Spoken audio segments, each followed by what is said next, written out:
Hai guys, pada video kali ini saya akan memberikan video tentang pembuatan database perpustakaan. Untuk pembuatan database perpustakaan ini saya akan membuatnya di PHP My Admin di localhost. Untuk pembuatan sebelum itu kita akan masuk dulu ke XAMPP nya. Silahkan ditonton untuk tutorial video ini. Oke. Baik, pertama-tama kita buka dulu aplikasi XAMPP. Jadi bagi kawan-kawan yang belum mempunyai aplikasi XAMPP, silakan di-download dan diinstal ya. Jadi untuk sama saya di sini saya sudah kiat menginstal aplikasi XAMPP saya ini dia. Jadi tinggal saya dibuka ya. Oke ya. Di sini di XAMPP yang ada modul yang harus kita aktifkan ataupun start yang terhubung ke servernya, yaitu ada tiga. Pertama, Apache. Itu Apache gunanya adalah server web yang digunakan untuk menghost aplikasi web. Nah, itu nanti pada saat kita login ke browsernya nanti ya. Dan yang kedua adalah MySQL. MySQL itu adalah digunakan untuk menyimpan dan mengelola data di dalam localhost nanti yang akan kita buat database-nya.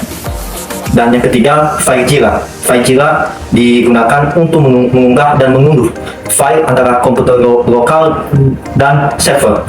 Nah, jadi kita aktifkan ya yang Apache-nya, MySQL dan FileZilla ini dia. Oke. Nah, ini kan dia langsung berwarna hijau nih dan sudah berubah jadi stop, artinya sudah start dia. Nah, setelah itu kita akan buka untuk browsernya, bebas kawan-kawan mau buka di mana. Nah, ini saya buka browser di Google Chrome, ini dia. Saya buka ya. Nah, nanti kita ketikkan aja localhost PHP My Admin. Nah, sama saya di sini sudah ada aplikasi webnya di sini ini dia. Jadi nanti kawan-kawan bisa langsung ketikkan juga kalau masih belum mempunyai aplikasi webnya yang tertera di sini ya. Sama saya langsung login aja, ini dia. Nah, inilah localhost PHP My Admin yang dimana nanti kita akan membuat database perpustakaan. Nah, untuk database perpustakaan saya akan membuat 4 tabel. Yang pertama adalah tabel anggota, kedua tabel buku, ketiga tabel peminjaman, dan keempat tabel pustakawan. Oke. Pertama kita akan membuat database-nya, nama database ini di sini. Nah, ada dua untuk database di sini, kita bisa login. Ini pembuatan database. Yang kedua di sini juga bisa di sebelah kiri ini. New, ketik new, masukkan seperti ini juga. Databases. Jadi di sini kita ketik nama database-nya kita buat. Saya membuat perpustakaan. Database perpustakaan. Ini dia database perpustakaan. Nah, setelah kita ketik database ke perpustakaan, kita akan klik ini dia yang sebelah kanan ya. Ini ya. Oke. Nah, jadi setelah kita membuatnya, kita akan masuk ke nama database. Yang pertama, nama database-nya saya buat yaitu anggota. Ini dia. Di sini ya, kita buat nama database anggota ini ya, anggota. Number of columns ini artinya jumlah kolom dalam tabel tersebut, dalam tabel anggota. Nah, terserah kawan-kawan sesuai dengan kegunaan pemakaian ya. Jadi di sini saya gunakan, di sini kan udah yang tertera 4, tapi saya menggunakan 3 kolom aja pada tabel anggotanya nanti. Ini 3. Tetapi jangan khawatir ya, walaupun kita hanya menjumlahkan contohnya 3, tetapi kita akan menambahkan, itu jangan khawatir. Soalnya nanti pada saat pengisian filenya ada di situ penambahan kolomnya. Ini dia. Setelah ketik 3, ketik klik, ini dia. Pilih klik. Nah, di sinilah kita akan membuat field di dalam tabel anggota tadi. Yang pertama ini, saya akan membuat ID anggota. ID anggota. Untuk ID anggota ya, jangan kita gunakan spasi ya, tetapi kita menggunakan underscore-nya. Ini di bawahnya underscore. Ini underscore. Ya, untuk menghubungkan ID anggota, nama ID anggota itu penghubungnya kita kasih underscore, garis bawahnya, semacam garis bawah. Dan untuk tipenya tetap ini ya, soalnya ini kan nanti ID anggota yang akan kita masukkan. Tapi kita akan membuat di null index ini jadi primary key, maksudnya pemanggil nanti pada saat kita mengetikkan suatu ID di pencarian di dalam database, langsung tertera nama kuncinya. Nah ini dia, kita jadikan dia primary key. Nah setelah tampil seperti ini, langsung gua aja ya, pergi go. Oke. Nah setelah itu kita akan membuat memilih di samping no index tadi ini dia. Kita pilih auto increment. Itu gunanya supaya tiap penambahan otomatis angka 1 sampai 7 nantinya di situ. Dan gunanya makanya kita checklist supaya secara otomatis nanti ada penambahan angka 1 sampai seterusnya, tergantung yang kita butuhkan. Dan yang kedua, saya akan memasukkan nama anggota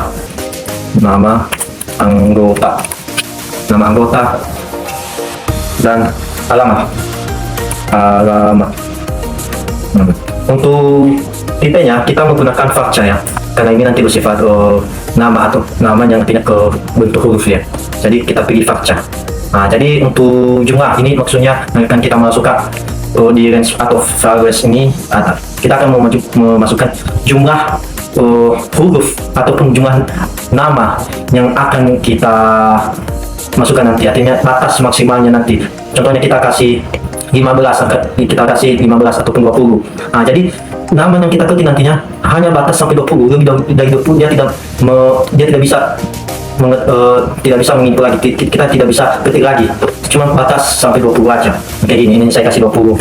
Ini untuk membatasi kita dalam pengetikan nama ataupun alamat nantinya. Ini saya kasih 20 ya, 20 ataupun 20 ini saya kasih, ini sama-sama 20. Nah setelah itu kita pilih save, ini di bawah ini kita pilih save. Setelah kita isi, kita pilih save ini ya. Nah ini tabel yang pertama ya di database perpustakaan. Yang kedua kita akan membuat tabel buku, ini dia. Langsung kita ketik ini ya, untuk penambahannya ketik aja di sini ya, new. Ini dia, sebelum itu ini dia ya, tabel anggota tadi yang sudah kita buat, ini dia, ini adalah tampilannya. Nah jadi saya buat tabel yang baru, yaitu buku. Di sini kita akan tabel yang ini lah, kita akan membuat judul tabelnya tadi, yaitu buku. Tabel buku. Di dalam tabel buku kita akan filenya yang kita isi ada untuk kolomnya sebanyak 3, yaitu ID buku, judul buku, dan pengarang. Ini dia, ID buku, judul buku,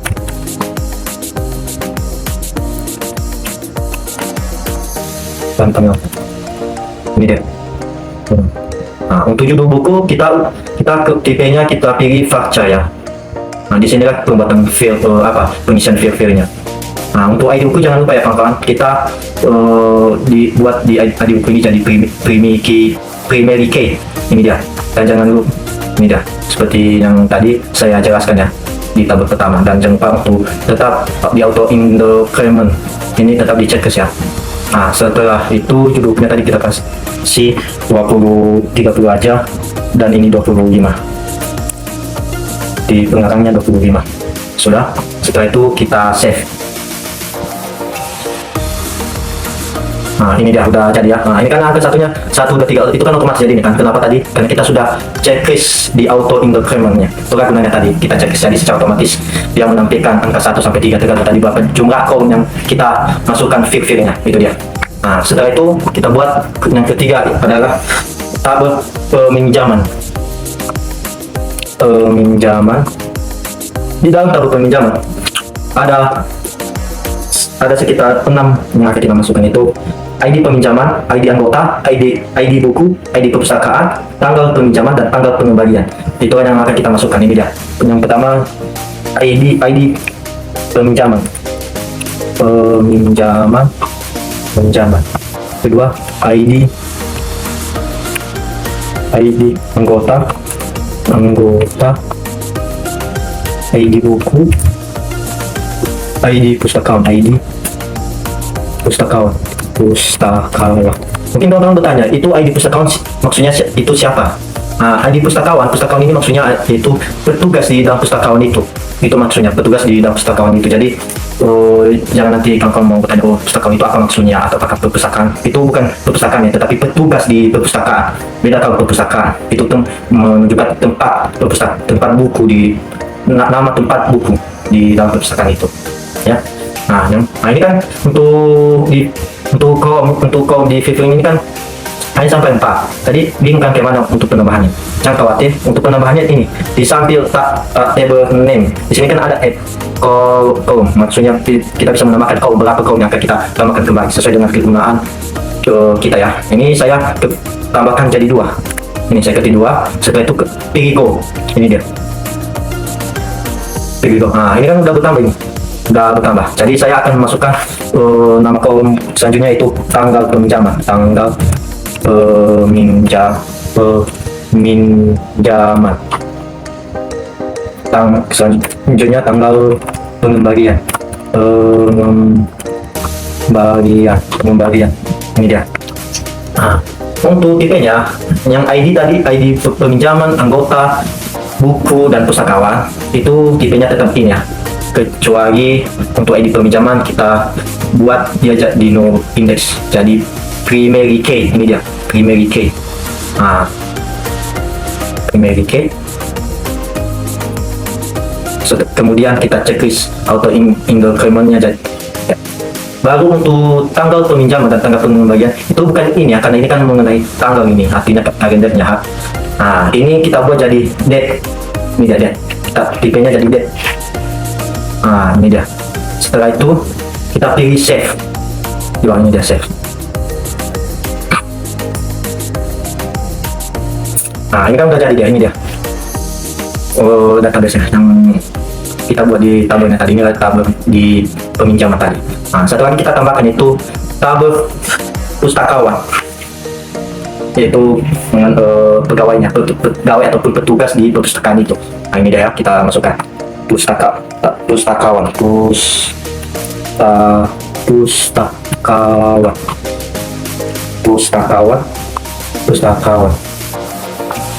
Nah yang saya masukkan di pustakawan ini ada 3, yaitu pertama ID pustakawan, kedua nama pustakawan, dan yang ketiga alamat. Ini dia, ID pustakawan, nama pustakawan, alamat. Oke. Nah untuk jangan lupa lagi untuk indeks di ID pustakawan kita jadikan primary key ya. Ini dia. Terus jangan lupa tetap checklist auto increment-nya. Dan untuk nama pustakawan dan alamat kita pilih tipenya jadi VACCHA ya. VACCHA. Nah, kita jadikan jadi 20 ini. Jumlah hurufnya atas maksimalnya maksudnya. Yang akan kita input nantinya. Ini ya. Setelah itu kita pilih save. Oke, inilah dia. Database perpustakaan sudah jadi ya. Database perpustakaan. Ini dia. Nama tabelnya ada 4 ya, anggota, buku, peminjaman, dan pustakawan. Ini udah siap ya, udah ada, udah aman semuanya. Jadi setelah pembuatan inilah database yang perpustakaan yang sudah dibuat. Selanjutnya tambahan saya akan menyampaikan bagaimana cara membuat relationship di localhost PHP MyAdmin. Ini dia pembuatan relationship-nya ya. Ini dia. Pertama kita pilih database perpustakaan sudah. Setelah tampil seperti ini, kita pilih yang di atas menu-menu ini, namanya more. Ini dia, yang di pojok kanan, pojok sebelah kanan ya. Ini dia more. Agak ke ujung juga dia. Nah jadi kita pilih more. Nah setelah itu kita pilih designer. Ini dia yang kedua, designer. Dimana nanti di dalam itulah kita membuat relationship. Nah ini dia tuh relationship-nya. Dan kawan-kawan, sebelum kita relationship-kan, menyambungkan tabel yang satu ke tabel yang lain, relationship-nya ini saya kasih satu pemahaman dulu ya. Kita nggak bisa langsung kita jadikan dia jadi relationship. Ini dia. Nah pertama sebelum kita jadikan ya, ini seperti kayak gini kan, ini ya. Nah, seperti di sini kan sesipnya di sebelah kiri ini ya. Ini dia yang seperti tanda garis berbentuk segitiga kan, segitiga dia. Nah, ini dia di samping ini ada namanya gerakan sesip ini. Nah, contohnya kan dari database ini ID pustakawan. ID pustakawan ini ya, kita jadikan ini ID pustakawan sebagai primary key, kita jadikan jadi foreign key di tabel peminjaman yang ada ID pustakawan ini dia. Nah, jadi kan ini kan dikasihnya error missing index on columns. Karena kenapa? Karena di sebagai foreign key-nya belum kita ubah tadi di index menjadi foreign key di dalam tabel peminjaman ini yang nama kolomnya ID pustakawan. Nah, tetapi sebelum itu dulu kita simpan dulu ya terlebih dahulu ini dia. Save pack kita simpan gerakan sesipnya supaya tidak teracak-acakan ke nantinya. Soalnya kalau kita nggak simpan nanti dia teracakkan. Jadi kita simpan dulu. Jadi kita buat nama database-nya perpustakaan. Perpustakaan.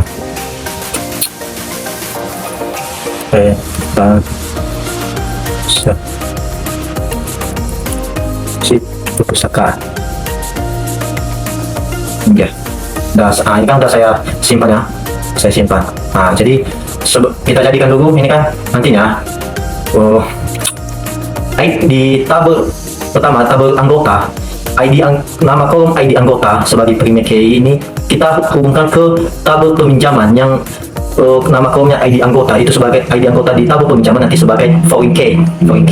Dan di tabel buku, ID bukunya nanti sebagai primary key kita hubungkan ke tabel peminjaman yang ID buku di tabel peminjaman ini nanti dia sebagai foreign key. Dan untuk tabel pustakawan, nama ID pustakawannya ini di sini kan sudah menjadi primary key. Nah, kita akan membuka ke tabel peminjaman yang ID pustakawan di tabel ini nanti kita jadikan sebagai foreign key. Nah, jadi kita sepertinya hanya fokus nanti untuk jadikan foreign key di tabel peminjaman ya. Ini dia. Kita buka di sebelah kiri ini tabel peminjaman, ini dia di tabel peminjaman. Nah, setelah pilih tabel peminjaman, di atas ini di samping bawah sini ada struktur. Nah, di struktur inilah kita pilih. Nah, inilah nama-nama kolom di tabel peminjaman tadi. Nah, yang pertama tadi yang akan kita jadikan foreign key ini itu ID anggota kan. Nah, kita bisa langsung sekaligus kan juga ataupun satu persatu. Nah, tetapi berhubungkan ini dalam satu tabel nama-nama kolom yang akan kita jadikan foreign key, maka kita nggak usah khawatir, langsung kita pilih aja dulu ini, langsung pilih. Jadi bisa sekaligus nantinya kita jadikan foreign key. Nah, setelah kita pilih di samping kiri, di samping nomor ini ada tanda untuk kotak, kita pilih setelah sudah checklist. Di bawah ini tahu sama saya di bawah ini ada dia. Di bawah tabel ini setelah kita lihat namanya index. Ini dia index. Di indeks inilah nantinya kita akan jadikan nama kolom yang akan kita jadikan sebagai foreign key. Ini dia. Ini indeks, pilih indeks. Nah, ini dah garis berubah kan. Ini tadi ini yang simbol tanda kunci emas ini sebagai primary key, dan simbol tanda kunci yang warna abu-abu ini yang tiga ini itu sebagai foreign key. Nah, ini kan sudah selesai kita jadikan sebagai foreign key kan. Nah, jadi kembali lagi ke database perpustakaan, pilih more designer. Nah, setelah itu pertama kita akan menghubungkan ini ID, kita pilih dulu klik relationship yang tadi. Nah, setelah kita pilih, kita klik di ID anggota sebagai primary key sudah. Nah, kita klik di tabel peminjaman yang ada ID anggotanya sebagai foreign key. Nah, di sini setelah kita pilih, ini kan akan tampil dia klik relationship foreign key. Nah, di sini saya akan menjelaskan, di sini kan ada dua, on the read dan update. On the read ini maksudnya aktif untuk menghapus dan aktif untuk ataupun menambahkan. Nah, ini dia ya. Pertama di on the read ini kan ada 4 pilihan dikasihnya sama kita. Yang pertama cascade, kedua set no, ketiga no action, yang keempat restrict. Cascade itu berguna yaitu tabel yang satu ke yang lain, ke data tabel yang satu ke tabel yang lain, bisa dihapus ataupun terupdate secara otomatis. Nah, maksudnya ini contohnya di data ini tadi, di data peminjaman ini, contoh di data peminjaman ini contohnya kita hapus yang di ID anggotanya, maka datanya di tabel anggota, di ID anggota, di kolom anggota ini juga akan terhapus. Bila kita menghapus di sini, akan terhapus secara otomatis juga. Dan apabila kita menambahkan, akan secara otomatis juga bertambah di ID anggotanya yang sudah kita hubungkan ke relationship-nya. Itu maksudnya. Dan kalau dan yang kedua, set null. Ini dia, set null. Set null itu artinya data tabel yang satu terhapus, maka tabel yang lain akan menjadi null otomatis. Maksudnya bila kita menghapus data tabel di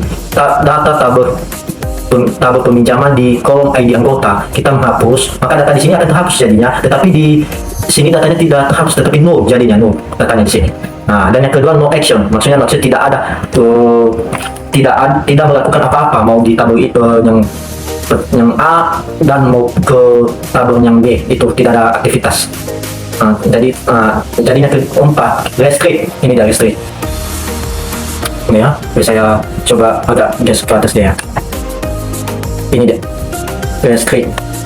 Ini dari restrict di sini ya, restrict. Restrict itu maksudnya data tabel yang satu terhapus, maka data tabel yang lain tidak terhapus karena datanya sudah dipakai. Ini maksudnya. Contohnya kita memakai datanya di sini kita hapus, tetapi yang datanya di sini tidak terhapus, atau salah satu datanya kita hapus, maka tabelnya lain yang sudah kita buat relationship-nya itu tidak terhapus datanya, karena datanya sudah terhapus. Jadi cuma di tabel yang data itu aja yang kita hapus, tetapi datanya lain yang sudah terhubung ke relationship itu tidak terhapus karena datanya sudah dipakai. Itu dia maksudnya. Jadi di sini saya akan memilih kaskade aja ya, tapi untuk kawan-kawan tergantung untuk pemakaiannya sesuai dengan kebutuhan pemakai. Jadi di sini saya langsung memilih kaskade aja, kaskade, dan di on update saya pilih juga kaskade ya. Nah, setelah itu, setelah kita pilih kaskade, kita isi ya dulu ya, kita klik OK. Nah, ini kan langsung terhubung dia, ya. Nah, ini dia langsung terhubung kan, jangan lupa di save ya. Udah terhubung kan, tabel anggota dan tabel peminjaman. Yang kedua adalah tabel buku, yaitu di nama kolom ID buku sebagai primary key.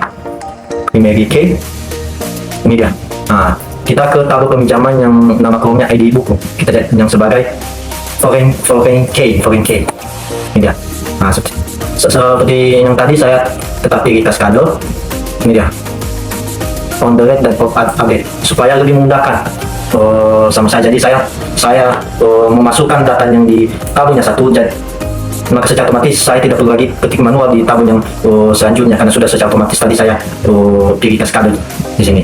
Ini dia. Nah, sudah terhubung dia kan. Nah, yang ketiga ini dia, di tabel pustakawan sebagai ID, nama kolomnya ID pustakawan sebagai primary key.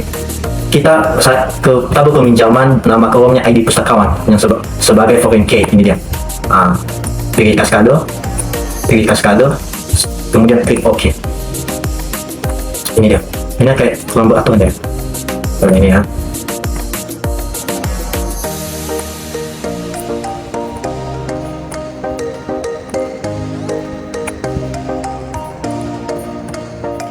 Oke. Udah terhubung ya untuk relationship-nya. Dan untuk database sudah tulis. Saya lupa tadi saya menyimpan ya. Nah, ini dia kan kacau kembali ya kan, karena belum kita simpan tadi. Ini makanya tadi di sini perlu kita untuk menyimpan.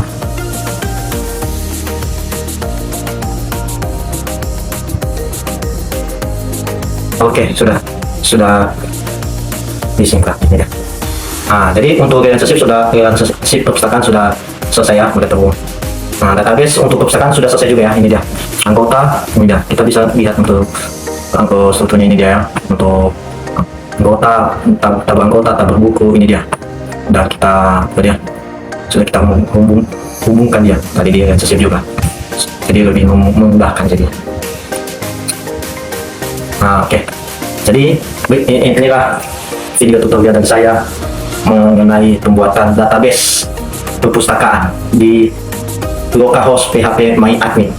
Demikianlah video kali ini saya sampaikan. Semoga bermanfaat bagi kawan-kawan semua. Mohon maaf bila masih ada kekurangan kepada saya. Saya Fistoralu, sekian dan terima kasih. Oke.